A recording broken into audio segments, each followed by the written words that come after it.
Bengals at 10 and the Los Angeles Chargers at number 9. Now, this list here, really it's headlined by the Bengals being at number 10, and that's where we have to start, Aaron. Yeah. So first of all, I want to say that Bengals fans should not be mad at being number 10, because I believe that is being respectful to a team that went to the Super Bowl last year. Being a top 10 team is not bad. That we are basing this off of off-season moves, key additions. Is there going to be some regression?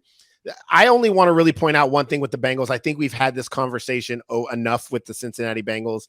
I think they're a very talented football team. I think they can be really good, but I'm a huge believer in the Super Bowl hangover for the team that loses. And I'm only going to point to numbers that have already happened over the past, 13 years, since 2009. Since 2009, the 13 losing Super Bowl teams, only 6 have made it back to the playoffs. Only 6. Only 1 has actually won the Super Bowl, and that was the New England Patriots. And again, you're talking about the GOAT. And I'm sorry, Joe Burrow, but you're not quite the GOAT yet. The other teams, only 2 other teams made it to the title game. That was the Patriots again in 2012 and the Chiefs last year losing in the title game.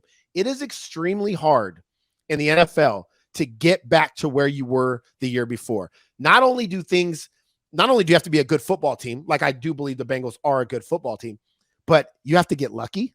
Things have to break your way. You can't have any injuries. Those things in the NFL are so hard to do. So when you think that we're hating on the Bengals because we put them at 10 or we say they need to get better, it's not because we don't think they're a good football team. No. But Vinny's used this terminology a number of times tonight, to move the needle. You have to be able to move the needle and endure the grueling NFL season.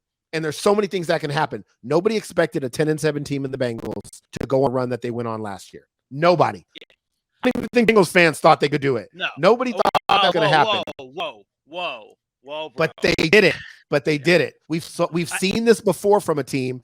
They have to show us again. So I'm giving them respect and putting them at 10, but they have to show me that they can do it again with the healthy Baltimore, with an improved Pittsburgh, with an improved Cleveland in that division alone, and an improved AFC. So at number 10, I think we agreed that was a pretty good spot for them. Yeah, and you brought up the needle moving, with Bengals, and they did. To me, they moved the needle. They did move the needle. And like, that's what it is at this point of the rankings. And you and I, we went through this together, and this was a hard thing to do. Like, these rankings were not easy when it got to this point, especially in the top 10. And it's the Bengals move the needle. So don't hear what we're not saying, Bengals fans. But they didn't move the needle on the same level as the teams ahead of them.